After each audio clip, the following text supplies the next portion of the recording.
할렐루야.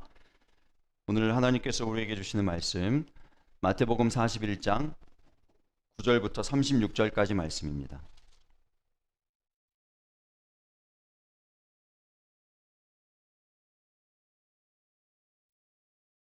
마태복음 창세기 41장이죠. 죄송합니다. 왜 마태복음이 나오지? 창세기 41장 9절부터 36절까지 말씀입니다.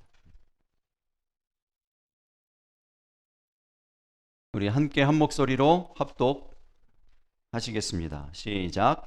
술 맡은 관원장이 바로에게 말하여 이르되 내가 오늘 내 죄를 기억하나이다. 바로께서 종들에게 놓아사 나와 떡 굽는 관원장을 친위대장의 집에 가두셨을 때에 나와 그가 하룻밤에 꿈을 꾼즉 각기 뜻이 있는 꿈이라.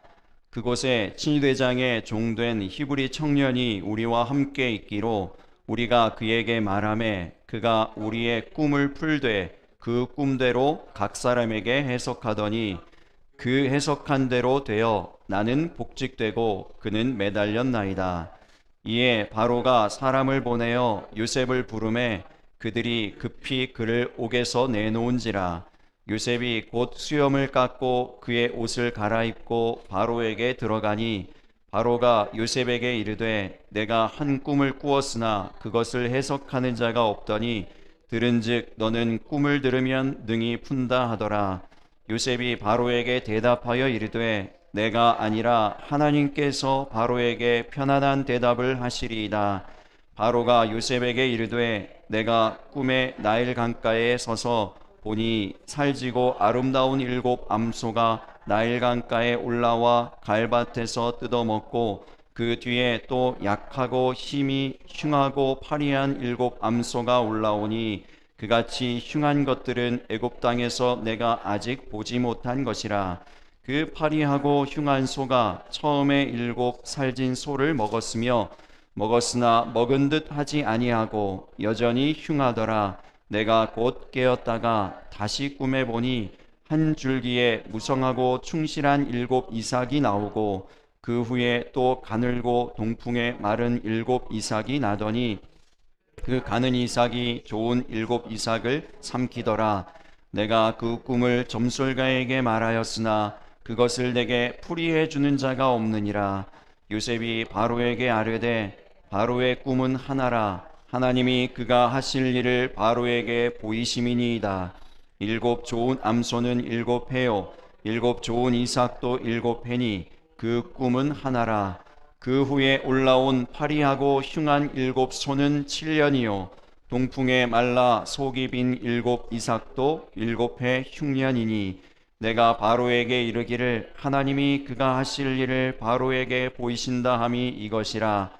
온 애굽 땅에 7 해 큰 풍년이 있겠고 후에 7 해 흉년이 들므로 애굽 땅에 있던 풍년을 다 잊어버리게 되고 이 땅이 그 기근으로 망하리니 후에 든 그 흉년이 너무 심함으로 이전 풍년을 이 땅에서 기억하지 못하게 되리이다. 바로께서 꿈을 2번 겹쳐 꾸신 것은 하나님이 이 일을 정하셨음이라. 하나님이 속히 행하시리니 이제 바로께서는 명철하고 지혜 있는 사람을 택하여 애굽 땅을 다스리게 하시고 바로께서는 또 이같이 행하사 나라 안에 감독관들을 두어 그 7 해 흉년의 애굽 땅의 5분의 1을 거두되 그들로 장차 올 풍년의 모든 곡물을 거두고 그 곡물을 바로의 손에 돌려 양식을 위하여 각 성읍에 쌓아두게 하소서. 이와 같이 그 곡물을 이 땅에 저장하여 애굽 땅에 임할 7 해 흉년에 대비하시면 땅이 이 흉년으로 말미암아 망하지 아니하리이다. 아멘. 최하진 선교사님이 쓴 반응이라는 책이 있습니다. 그 책에서 신앙을 이렇게 간단하게 정의합니다. 신앙은 반응이다. 신앙은 반응이다. 하나님은 살아계시며 오늘도 우리 가운데에서 역사하시며 우리의 삶에 개입하시고 우리의 삶에 섭리하시며 하나님의 뜻을 가지고 하나님의 계획하심을 가지고 우리 가운데 함께 하고 계시는 줄 믿으시기 바랍니다. 하나님의 일하심, 하나님의 그 열심, 하나님께서 우리 가운데 역사하심에 반응하는 것이 신앙입니다. 하나님께서 열심히 무언가를 행하실 때 그 행함에 대한 바른 반응을 갖는 것이 바른 신앙입니다. 하나님이 뭔가 열심히 하고 있는데 우리가 그것에 대해서 전혀 반응이 없다. 신앙이 없는 거죠. 하나님께서 뭔가 포커스하고 계시는데, 하나님의 계획을 가지고 뜻을 가지시고 뭔가를 막 행하고 계시는데 그 행하심과 그 목적과 그 뜻과 그 방향에 따라서 맞추어서 가는 것이 바른 신앙의 방향이요 바른 신앙의 모습인 것이죠. 제가 그 책을 읽으면서 밑줄을 친 문장을 그대로 읽어드리겠습니다. 하나님께서는 그분을 통해 나의 일을 성취하시는 것이 아니라 그분을 통해 나의 일을 성취하시는 것이 아니라 나를 통해 그분의 일을 성취하길 원하신다. 여러분의 신앙은 어느 쪽입니까? 1번, 하나님을 통해 나의 일을 성취하려는, 내가 목적하는 바를 이루려는 신앙입니까? 아니면 2번, 나를 통해서 하나님의 일이 성취되어지는 신앙입니까? 많은 성도들이 2번이 정답이라는 것은 알고 있어요. 1번은 신앙이 아닙니다. 1번은 미신이에요. 미신에게 비는 것과 똑같아요. 미신을 두고, 우상을 두고 비나이다 비는 거예요. 내 소원이 이루어지고 내 일이 잘 되어지고 형통하게 되어지고 건강하게 되어지고 다 잘 되어지기를 원합니다. 막 그렇게 얘기하는 거랑 똑같아요. 하나님이 나에게 뭔가 성취해 주기를, 나의 일이 잘 되어지기를 원하는 신앙이 1번이죠. 미신하고 뭐가 다릅니까? 우상에게 가서 열심히 비는 것과 뭐가 다릅니까? 2번이 신앙이에요. 나를 통해 하나님의 일이 성취되어지는 것이 신앙입니다. 자주 말씀드리듯이 우리에게 정답은 있는데 뭐가 없다고요? 자기 답이 없어요. 정답은 아는데 물어보면 뭐가 정답인지는 다 제 대답을 잘 하시는데, 우리 이제 질문하면 다 예수 그리스도 다 잘 아시잖아요. 정답은 아는데 자기 답을 모른다는 게 문제예요. 자기 답. 여러분의 예배는 1번입니까? 2번입니까? 여러분의 기도는 1번입니까? 2번입니까? 여러분의 찬양은 1번입니까? 2번입니까? 여러분 마음속에는 1번이 있습니까? 2번이 있습니까?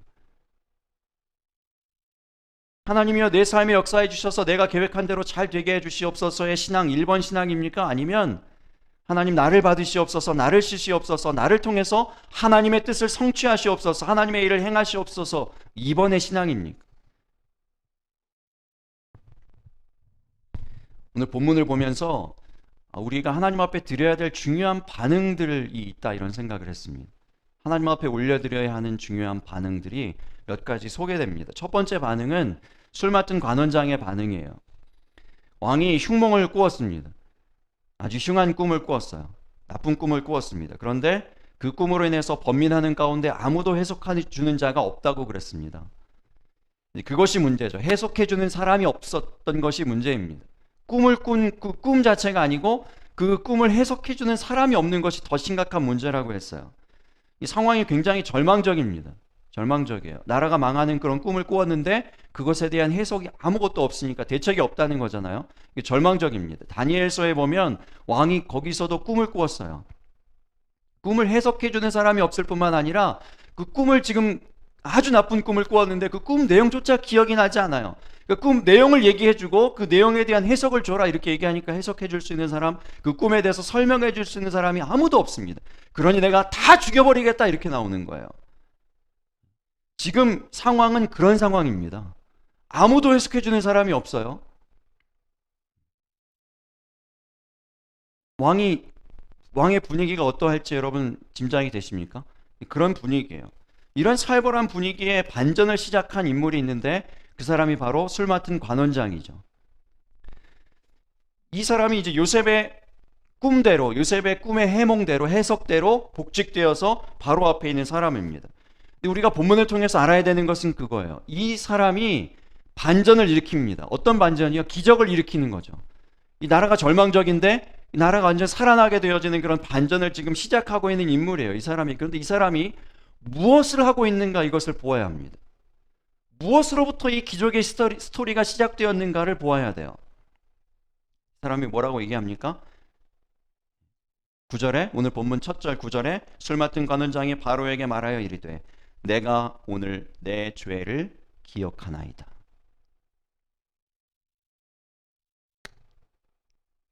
무엇입니까? 회개예요, 회개. 여러분, 어떤 상황이 일어났을 때, 좋지 않은 사건들이 일어났을 때 먼저 돌아보고 먼저 하나님 앞에 반응해야 되는 것 한 가지, 회개입니다. 내 죄를 기억하나이다. 내 죄가 생각나야 돼요. 잘못된 반응은 뭘까요? 내 죄가 기억난다, 이거죠.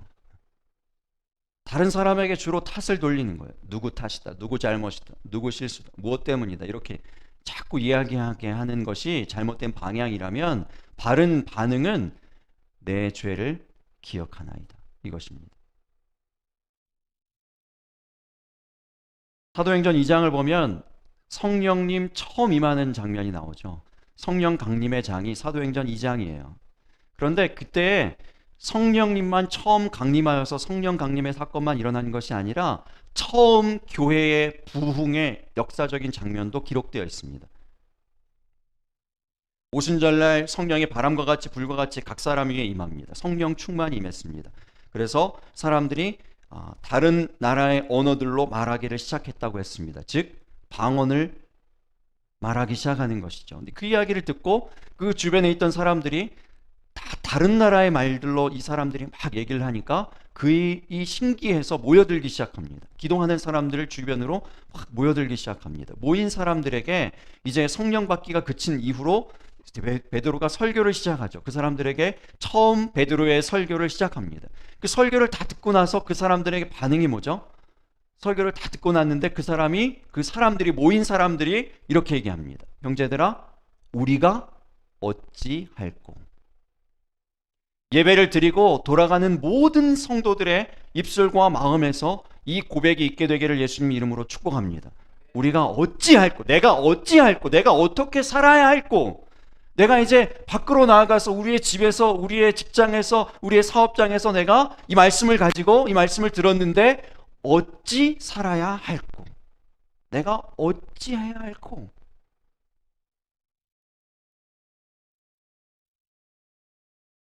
이에 대한 대답이 뭡니까?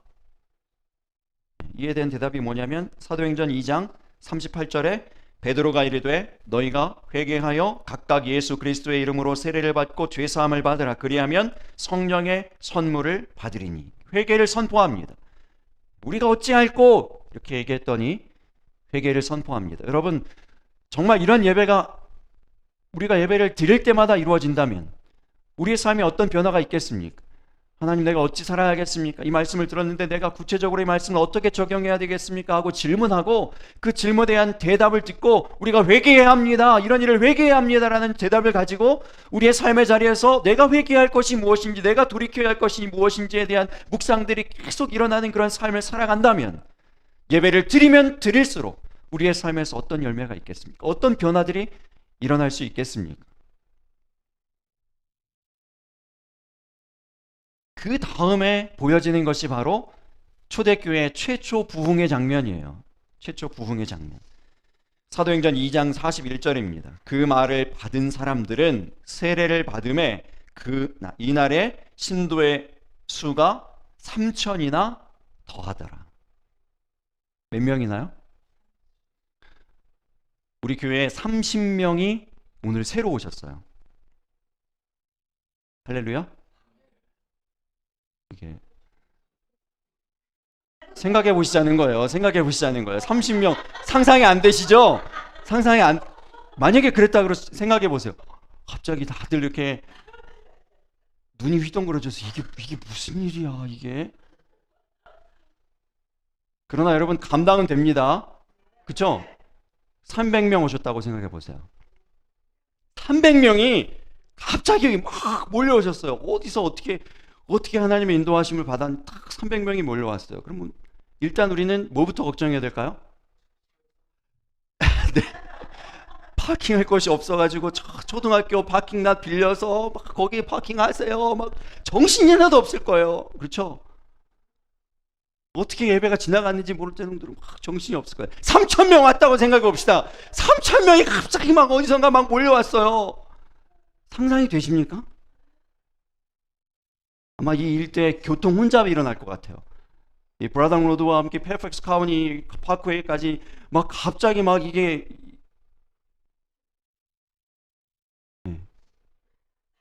상상할 수 없는 일이 일어나는 거죠. 굉장히 충격적인 사건이에요.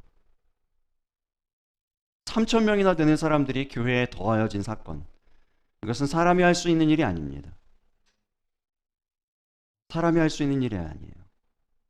하나님께서 이 일을 하셨는 줄 믿으시기 바랍니다. 하나님께서 어떻게, 무엇을 통해서, 어떤 과정을 통해서 일을 하셨는지를 우리가 보아야 돼요. 여러분, 이 과정을 분명히 기억하실 수 있길 바랍니다. 첫 번째, 어떤 질문이 있었다고요? 우리가 어찌할꼬. 그 다음에 뭐요? 회개가 선포됩니다. 회개하라. 그리고 죄사함을 받으라. 이게 두 번째예요. 그리고 세 번째 중요한 과정이 있어요. 그 말을 받은 사람들은 이에요. 그 말을 받은 사람들은 세례를 받음에 이날에 신도의 수가 3,000이나 더하더라예요. 이 세 가지 과정을 꼭 기억하실 수 있게 바랍니다. 우리가 어찌할꼬. 회개하고 죄사함을 받으라. 이 말을 받은 사람들. 이 세 가지 과정을 하나님께서 사용하셔서 교회의 부흥을 일으켰음을 기억하실 수 있기 바랍니다. 이 과정이 우리의 삶에 동일하게 일어난다면 하나님께서 이때에도 이것을 들어 사용하셨듯이 우리에게도 동일한 역사를, 동일한 기적을 일으켜 주실 줄로 믿습니다. 뭐라고요? 우리가 어찌할꼬. 회개하여 죄사함을 받으라. 이 말을 받은 사람들입니다.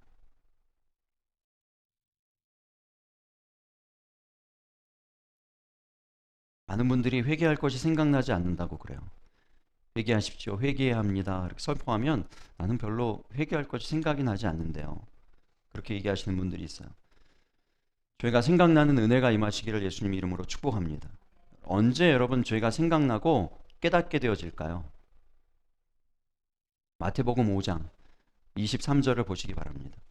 그러므로 예물을 제단에 드리려다가 거기서 내 형제에게 원망 들을 만한 일이 있는 것이 생각나거든. 형제에게 원망 들을 만한 일이 언제 생각날까요? 언제 생각난다고요?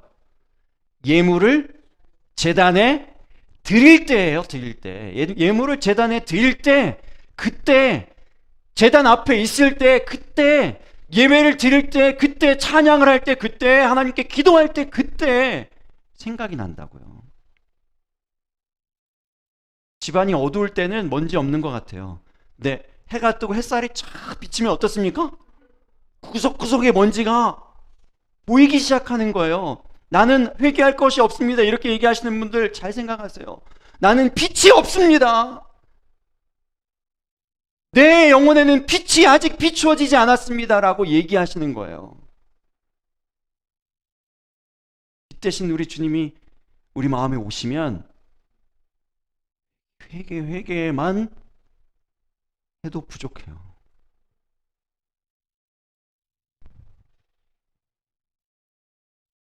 요한계시록 2장에서 에베소 교회에 경고하신 말씀에 우리가 주의해야 합니다.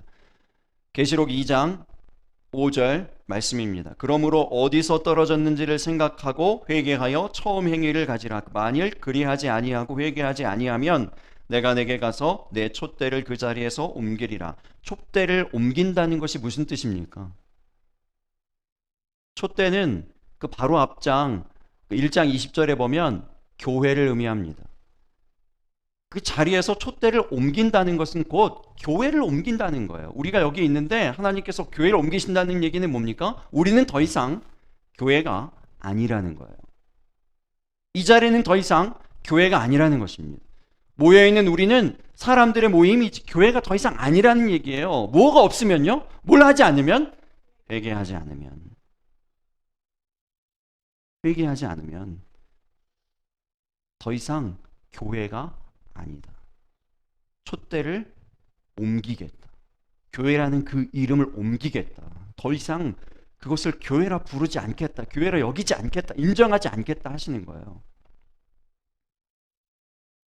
그래서 중요한 반응 첫 번째 뭐라고요? 회개예요. 회개해야 해요.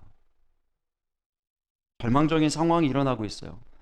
나라가 지금 멸망한답니다. 기근으로 망한답니다. 이때에 반전을 일으키는 첫 번째 반응이 뭐라고요? 회개예요. 회개. 내 죄가 기억납니다. 지금 내 죄가 기억납니다. 내 죄를 기억하나이다. 회개가 부흥의 시작입니다. 회개가 기적의 시작입니다. 회개가 변화의 시작입니다. 가정에 문제가 있을 때 회개를 시작하십시오. 남편이 아내에게 회개하십시오. 용서를 구하십시오. 아내가 남편에게 회개하십시오. 자녀가 부모에게, 부모가 자녀에게. 우리의 죄들을 기억하고 회개하는 것입니다. 내 의로 하는 게 아니에요. 시키니까 하는 것이 아닙니다. 그것은 꼭 부작용이 있어요. 내가 어떻게 내가 마음을 굽히고 내가 무릎을 꿇고 내가 용서를 꼭 나중에 그렇게 돼요. 하나님께서 우리 마음에 비추어주시는 빛으로 말미암아 드러나게 된 모든 구석구석의 그 먼지들로 말미암아 나오는 진정한 회개를 터뜨리실 수 있기를 바랍니다. 하나님 앞에 나올 때 형제에게 원망 들을 만한 일이 있는 것이 생각나는 거예요. 하나님 앞에서 해결하실 수 있게 바랍니다. 가정의 문제들, 관계의 문제들, 어떤 마음의 문제들, 이런 모든 문제들을 하나님 앞에, 그 제단 앞에서 해결하는 거예요. 그때 하나님께서 생각나게 하십니다. 생각나게 하시는 회개의 제목들을 가지고 가정으로 가는 거예요.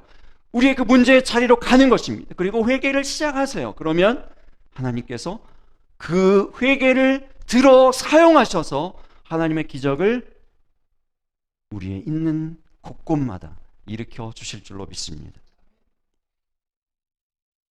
생각나거든. 그것을 꼭 붙잡으실 수 있기 바랍니다. 회개로 인한 부흥과 변화와 기적이 임하는 우리 교회와 우리 가정과 영혼들이 되시기를 예수님 이름으로 축복합니다. 그런가 하면 이제 두 번째 반응도 있습니다. 술 맡은 관원장이 회개로 시작했어요. 회개하면서 이제 누구를 소개합니까? 요셉을 바로에게 소개합니다. 우리가 이런 일을 겪었는데 거기서 그 히브리 청년을 만났습니다. 그가 우리에게 꿈을 해석해 준 대로 우리가 나는 복직되고 떡 맡은 관원장은 매달렸습니다. 이런 얘기를 이제 쭉 합니다. 그러니까 곧바로 요셉이 감옥에서 풀려나고 수염을 깎고 옷을 갈아입고 바로 앞에 딱 섰습니다. 바로가 요셉에게 말을 시작합니다. 15절입니다. 바로가 요셉에게 이르되 내가 한 꿈을 꾸었으나 그것을 해석하는 자가 없더니 들은즉 너는 꿈을 들으면 능히 푼다 하더라. 이때 요셉이 바로에게 대답합니다. 이게 이제 두 번째 반응이에요. 요셉이 바로에게 대답하는 말 16절입니다. 요셉이 바로에게 대답하여 이르되 내가 아니라 하나님께서 바로에게 편안한 대답을 하시리이다. 요셉의 고백 가운데 두 가지가 담겨 있습니다. 첫 번째는 내가 아닙니다. 나는 아닙니다. 내가 한 것이 아닙니다. 나는 할 수 없습니다. 자기 부인의 고백이에요. 두 번째, 아닙니다. 내가 아니라 하나님이 하십니다. 하나님이 하실 것입니다. 하나님이 일하십니다. 하나님은 능히 하실 수 있습니다. 하나님께 영광 올려드리는 것, 자기 부인하고 하나님께 영광 올려드리는 것입니다. 두 가지 고백이 함께 담겨져 있는 요셉의 말입니다. 나는 하나님께 쓰임받을 뿐입니다. 나를 통해 하나님의 일이 성취되어질 뿐입니다. 이렇게 고백하는 거예요. 고린도전서 15장 10절 말씀 보시기 바랍니다. 그러나 내가 나된 것은 하나님의 은혜로 된 것이니 내게 주신 그의 은혜가 헛되지 아니하여 내가 모든 사도보다 더 많이 수고하였으나 내가 한 것이 아니요 오직 나와 함께 하신 하나님의 은혜로라. 이 말씀을 가사로 만든 찬양이 있죠. 오래된 찬양이 나의 나 된 것은 오로지 주의 은혜라. 나의 공로로 되어진 것이 전혀 없도다. 전혀 없도다. 전혀 없도다. 근데 많은 분들이 이 뒷부분의 가사를 바꿉니다. 나의 공로로 되어진 것이 조금은 있도다. 조금은 있습니다. 이렇게 하시는 분들이 많아요. 놀라운 고백이에요. 이 찬양이 쉬운 찬양이 아니에요. 그래서 함부로 부를 수 있는 찬양이 아니에요. 이렇게 고백했다면 그 고백한 그대로 신앙생활 하시기를 주의 이름으로 축복합니다.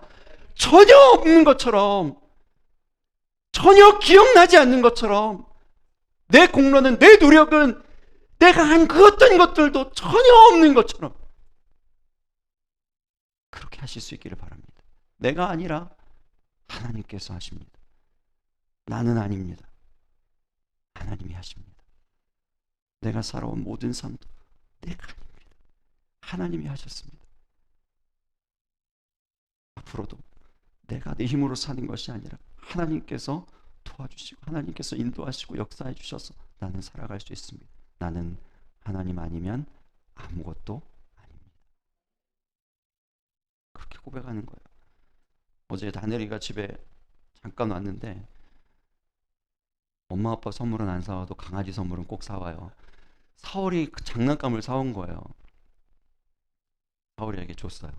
사월이가 장난감을 물고 얼른 도망갑니다. 얼른 도망가요. 그러니까 아이들한테 어린 자녀가 있을 때도 똑같잖아요. 주면 도망가죠. 갖고 놀죠. 근데 이제 시험을 해보고 싶은 거예요. 놀리기도 싶고. 좀 줘봐. 나도 좀 같이 갖고 놀자. 무슨 사람이 강아지 장난감 갖고 놀겠어? 이게 뭐가 재밌겠? 그러겠어요? 달라고 줍니까? 안 줘요. 도망가죠. 막 도망가고. 절대 안 준대요. 아, 그래도 조금만 줘봐. 잠깐만 줘봐. 이렇게 막 그래도 절대 안 줍니다.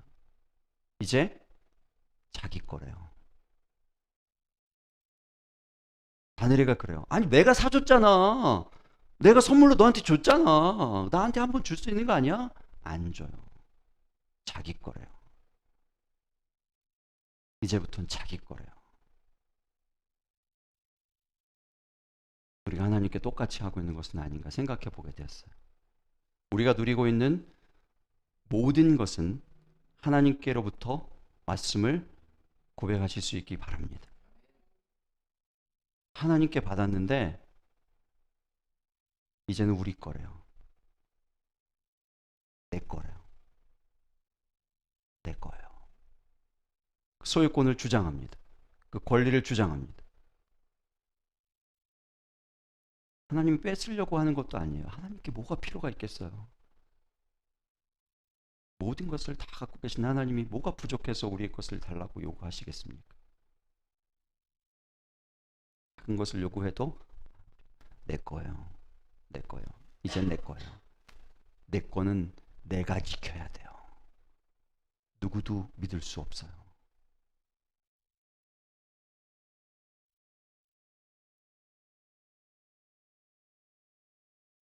하나님께 소유권을 돌려드리는 믿음 되시기를 주의 이름으로 축복합니다.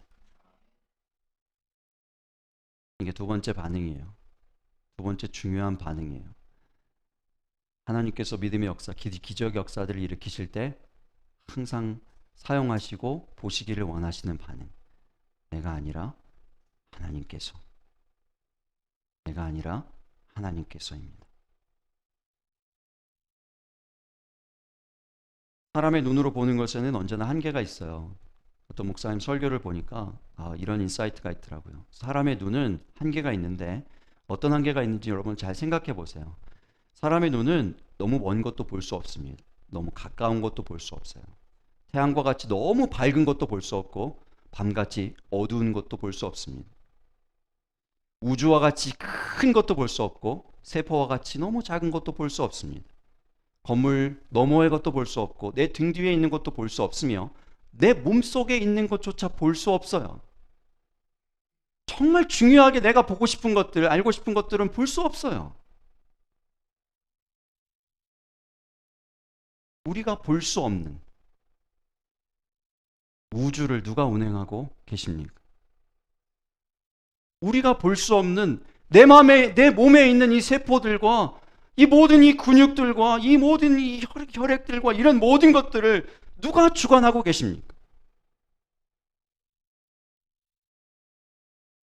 우리가 구하지 않아도 구하기 전에 우리에게 있어야 할 것을 이미 아시는 전적인 하나님의 공로임을 믿으시기 바랍니다.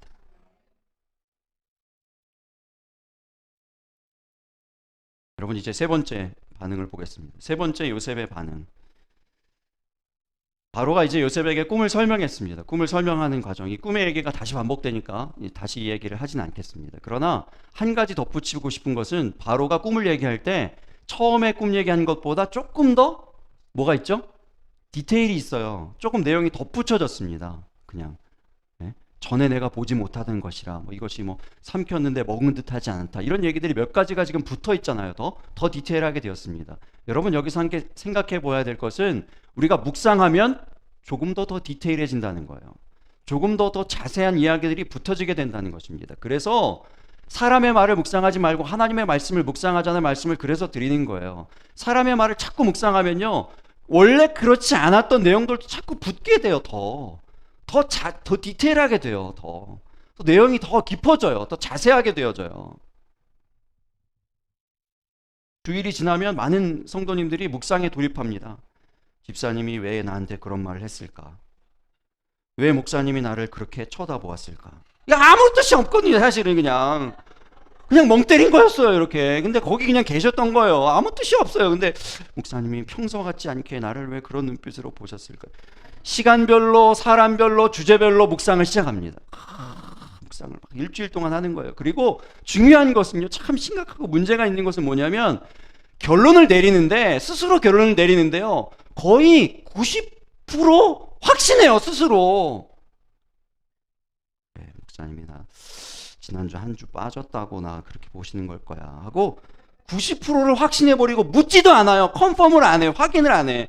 묻지를 안 하고 그냥 그렇게 마음에 굳어져 버려요. 셀프로 오해하고 셀프로 시험 들어요.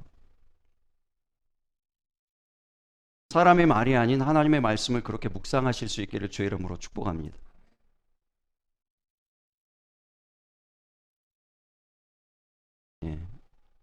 사람의 말이 아닌 하나님의 말씀 묵상하시자고요. 그렇게 자꾸 덧붙여진다니까요. 더 자세하게 된다니까요. 이 바로가 지금 이 꿈을, 굉장히 심각한 꿈을 꿨기 때문에 계속 묵상하는 거예요. 계속 생각하는 겁니다. 계속 떠올리는 거예요. 그러니까 자기가 기억해내지 못했던 부분들까지 아주 디테일하게 지금 계속 나오는 거죠. 계속 나오고, 시간이 길어지면 더 나올 거예요. 더 나와요. 사람의 말을 묵상하는 게 무서운 게 그런 거예요. 시간이 일주일 정도 지나잖아요. 그리고 컨펌이 안 되고 확인이 안 되잖아요. 그러면 이게 더 심각해졌어요. 그리고 말 안 하잖아요. 그리고 한 달 지나잖아요. 1년 지나, 엄청난 소설이 하나 써져 있는 거예요. 하나님의 말씀을 묵상해야 돼요. 그런 노력으로, 그런 깊이로. 25절부터 31절까지의 해석은 지난 시간에 말씀드렸던 그런 이야기예요. 이제 요셉이 해석을 시작하는데, 누구라도 할 수 있는 해석이라고 그랬습니다. 애굽 땅에 그 당시 살고 있는 사람들이라면 다 생각해 볼 수 있는 그런 해석이라고 그랬어요. 다 이런 암시가 있다 그랬죠. 암소, 나일 강가에서 올라오고, 7해, 7마리의 암소니까 이런 7해, 흉년 이거 다 암시 되어 있는 것이라고 했습니다. 그래서 다 알만한 해석이라고 했어요. 그래, 해석이 다르지 않아요. 망한다는 얘기죠. 흉년으로 이 나라가 망할 것이다, 이렇게 얘기합니다. 다른 것은 뭐냐면 33절부터예요. 요셉의 해석이 다른 것은 33절부터가 다릅니다. 꿈대로 되면 망합니다. 바로가 지금 꾸신 그 꿈대로 하면 흉년이 풍년을 다 집어삼켜서 풍년을 기억하지 못할 정도로 이 나라가 다 망하게 될 것입니다. 그 얘기예요. 그러나 33절부터 36절까지 대로 하면 망하지 않을 수 있습니다. 이 얘기가 달라요. 죽지 않고 살 수 있는 대안이 있습니다. 대비하면 됩니다. 준비하면 됩니다. 이것이 지난번 꿈 해석과 다른 부분이에요. 달라진 부분이에요. 떡 맡은 관원장이 죽을 꿈이었어요.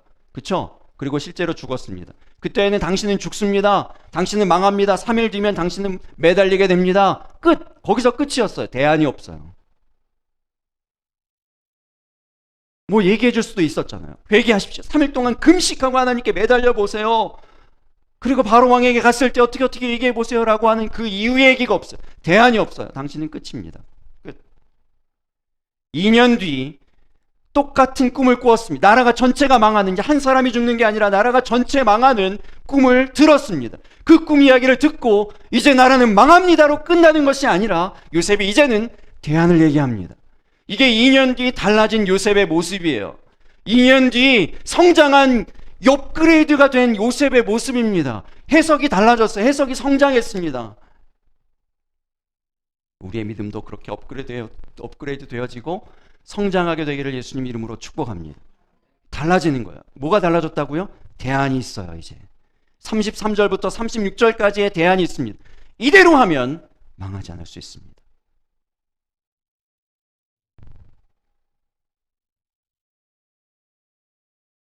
여러분, 우리 교회에 다시 2년이 주어졌습니다.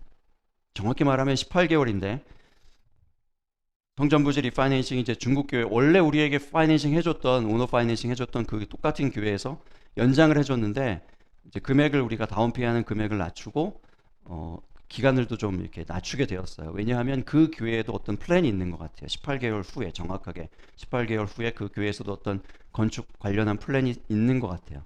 그래서 그 기간까지만 우리가 더해줄 수 있다, 연장해줄 수 있다, 이렇게 이야기를 했습니다. 제가 그 이야기를 듣고 기도하는 가운데 한 가지 깨닫게 되어진 것은, 하나님께서 우리에게 두 번째 기회를 주셨구나, 그런 생각을 하게 됐어요.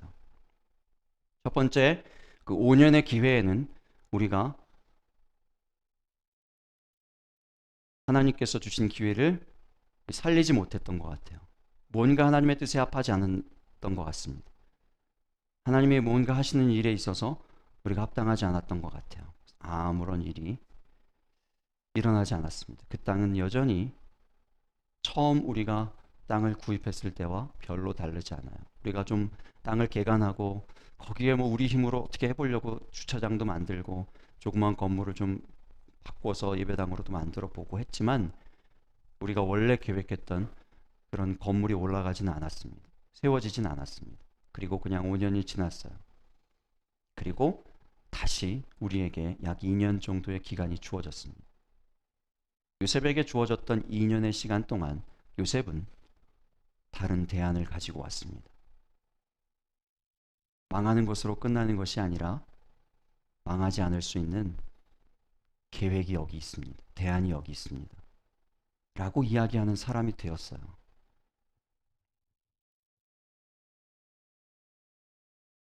우리에게도 그러한 대안이 있게 되기를 예수님 이름으로 축복합니다. 우리 모두 한 분 한 분이 대안을 말하는 믿음 되실 수 있기를 바랍니다.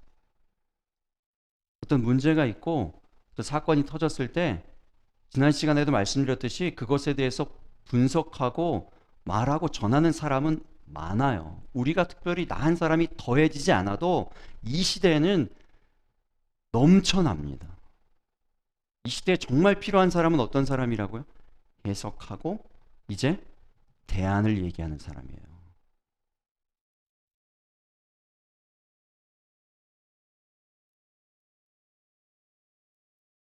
유라굴로라고 하는 큰 광풍을 만난 배에는 바울을 포함한 276명이 타고 있었습니다.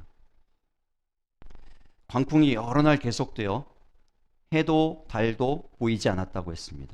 이때 시대에 해와 달이 중요한 이유는 배의 방향을 해를 보며 달을 보며 잡을 수 있기 때문에 그런데, 해도 달도 보이지 않고 풍랑은 계속해서 일어나는, 어떻게 해야 될지 모르는, 그래서 성경이 이렇게 기록합니다. 구원의 여망마저 사라졌다.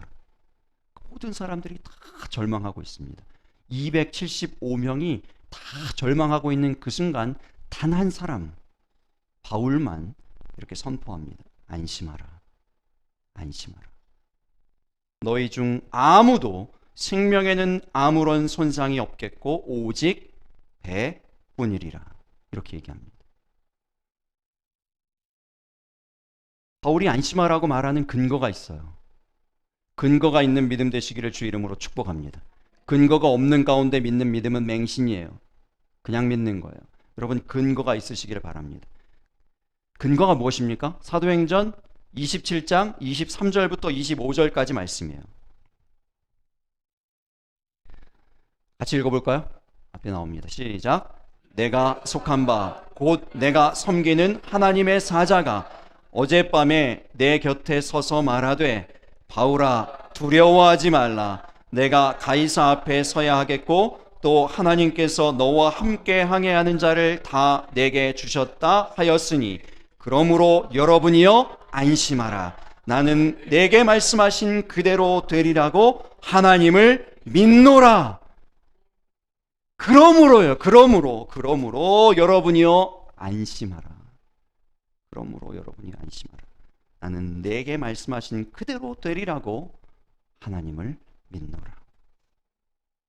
하나님과의 만남이 근거예요. 하나님께서 내게 주신 말씀이 근거예요. 우리 각자에게 주시는 말씀, 그 말씀이 근거가 됩니다. 확신이 있습니다. 반응이 이제 다른 거예요. 그러니까 나오는 말이 다릅니다. 나오는 말이 달라요. 이런 만남이 있으니까, 말씀이 있으니까요. 내가 들은 말씀이, 나의 말씀, 나의 답이 있으니까 나오는 것이 다른 것입니다. 확신이 다른 것입니다. 나는 믿네. 주의 능력으로 내 삶 새롭게 되리. 나는 믿네. 주의 능력으로 담대히 나가리라. 주와 함께 싸워 승리하리라. 날마다 믿음으로 나 살아가리.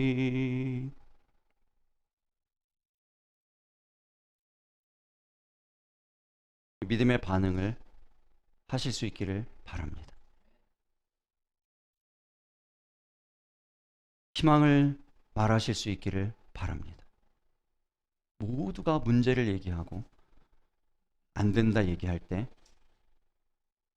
하나님과의 만남을 통해서 하나님께서 주시는 말씀과 확신을 가지고 아닙니다. 안심하십시오. 하나님께서 우리와 함께 하십니다. 하나님께서 하실 것입니다. 나에게는 하나님이 있습니다. 나는 하나님을 믿습니다. 그 확신이, 그 대안이 우리가 하나님 앞에 보여드려야 할 반응입니다. 왜냐하면 하나님은 열심을 가지고 지금도 우리 가운데에서 일하고 계시기 때문입니다. 말씀을 정리합니다. 우리가 하나님 앞에 보여야 할 세 가지 반응에 대해서 함께 생각했습니다. 위기가 닥쳤을 때, 절망적인 상황이 되었을 때, 첫 번째, 회개하십시오. 두 번째, 자기를 부인하십시오. 하나님께 영광 올려드리십시오. 나는 아닙니다. 내가 일을 할 수 없습니다. 하나님이 하실 것입니다. 하나님은 하실 수 있습니다. 그때 하나님의 기적이 일어납니다. 내가 할 수 없다고 고백한 바로 그 가난한 심령을 통해서 하나님의 복이 부어지고 하나님의 기적이 일어나게 되는 것입니다. 세 번째, 대안을 얘기하십시오. 믿음을 선포하십시오. 믿음의 반응을 보이실 수 있기를 바랍니다. 바울과 같이 유라굴로 광풍과 같은 이 시대를 통과하면서 세상을 향하여서 이렇게 선포하는 우리가 되었으면 좋겠습니다. 세상이여 안심하라. 여러분이여 안심하라. 내가 기도하니, 우리가 기도하니 안심하라. 우리에게 대안이 있으니, 여기 소망이 있으니, 여기 구원이 있으니, 하나님이 여전히 우리 가운데 살아 계시니 안심하라. 선포하며 주의 빛 가운데 살아가는 저와 여러분 되시기를 예수님 이름으로 축복합니다. 함께 기도하겠습니다. 말씀을 기억하면서 함께 기도하겠습니다. 하나님 앞에 보여야 하는 세 가지 반응에 대하여서 우리 함께 묵상하고 결단하면서 기도했으면 좋겠습니다. 하나님, 우리로 오늘 우리의 죄를 돌이키고 회개하는 자 되게 하여 주옵소서.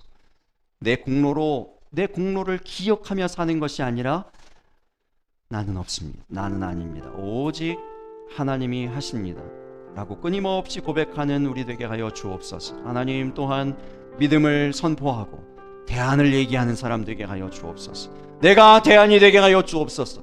내가 무릎 꿇어 기도함으로 대안이 되게 하여 주옵소서. 모두가 이 세상이 망한다고, 세상은 점점 힘들어진다고, 악하여진다고 얘기할 때에 그 이야기를 듣고 똑같이 세상의 사람들처럼 얘기하는 것이 아니라 내가 대안이 되어 내가 그들을 위해 기도하겠습니다. 내가 그 문제를 가지고 기도하겠습니다 하여 내가 대안이 되는 그러한 삶을 살아가게 하여 주시옵소서 하고 우리 결단하면서 우리 함께 기도하겠습니다.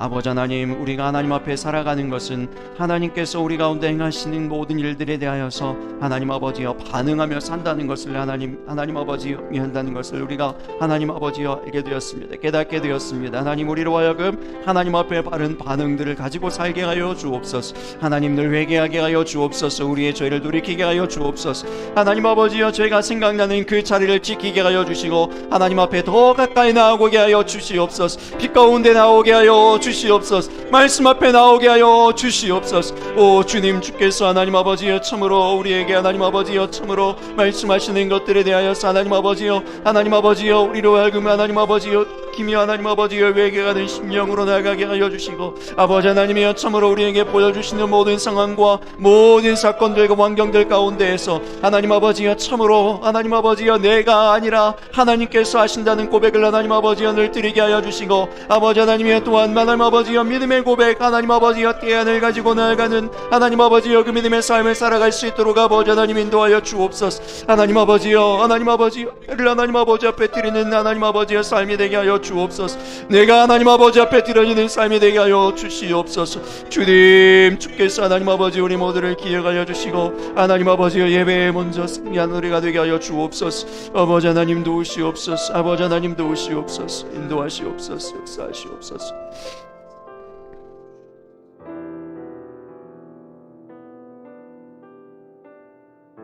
아버지 하나님, 우리가 먼저 예배에 승리하는 사람들 되기를 원합니다. 예배에 하나님의 빛이 임할 때에 우리 마음 문을 열어 하나님의 빛이 우리의 모든 마음의 구석구석을 비추게 하는 예배의 승리를 경험하는 우리가 되게 하여 주옵소서. 그리하여야 우리의 회개가 터져 나오면 나올수록 그 회개의 깊이가 깊어지고 넓어지면 넓어질수록 우리 하나님께서 더 크게 역사하시며 더 놀라운 기적들을 베푸실 수 있다는 이 원리를 우리가 분명히 알게 하여 주시옵소서. 그저 형식적으로 시간만 때우는 성전 뜰만 밟고 가는 예배자로 그치지 않게 하여 주옵소서. 하나님의 복이 어디로부터 흘러오는지 분명히 알게 하여 주옵소서. 하나님이 우리의 삶의 주관자이시며 하나님이 문을 여셔야 우리의 삶의 구체적인 부분들이 해결되어짐을 우리로 하여금 분명히 알게 하여 주시옵소서. 하나님, 자꾸만 우리의 공로를 주장하고 싶은 우리가 있습니다. 내 자아가 있습니다. 하나님, 나를 부인하고 하나님께만 영광 올려드리는 우리가 되게 하여 주시옵소서. 아버지 하나님, 또한 믿음을 선포하는 훈련이 있게 하여 주옵소서. 대안을 말하는 자 되게 하시고 내가 그 대안이 되고자 하는 헌신이 있게 하여 주시옵소서. 아버지 하나님, 그 일이 쉽지 않지만 내가 그 일에 헌신하고 내가 이 일을 말하였을 때 내가 그 일을 감당해야 한다는 그 부담감 때문에 용기를 내지 못하는 많은 순간들이 있습니다. 하나님께서 살아 계시며 모든 순간 우리와 함께하고 계심을 우리로 하여금 분명히 믿게 하여 주시옵소서. 하나님을 신뢰하는 가운데 더욱 헌신하여 누리는 더 많은 복을 우리로 하여금 체험케 하여 주시옵소서. 오 주님, 우리 교회의 상황을 하나님 앞에 올려드립니다. 하나님, 감사를 주께 올려드립니다. 다시 한 번의 기회를 주심을 인하여서 감사합니다. 하나님, 그러나 하나님, 이번에 이 기회를 믿음 가운데에서 기도하는 가운데 더욱 제단 앞에 무릎을 꿇는 가운데 하나님 앞에 더 가까이 나아가는 가운데 이번에는 살릴 수 있도록, 이번에는 하나님께서 우리에게 이 주신 시간들과 이 기회들을 놓치지 않는 우리가 되어질 수 있도록 우리 하나님, 우리 모두와 함께하여 주시옵소서. 믿음을 더하여 주시옵소서. 우리로 하여금 대안을 갖게 하시고 그 일들이 하나님의 손에 의하여서 성취되어지는 것을 우리 모두로 하여금 보게 하여 주시옵소서. 감사하며 사랑 많으신 예수님 존귀하신 이름으로 기도합니다. 아멘. 자리에서 일어나셔서 찬송가 300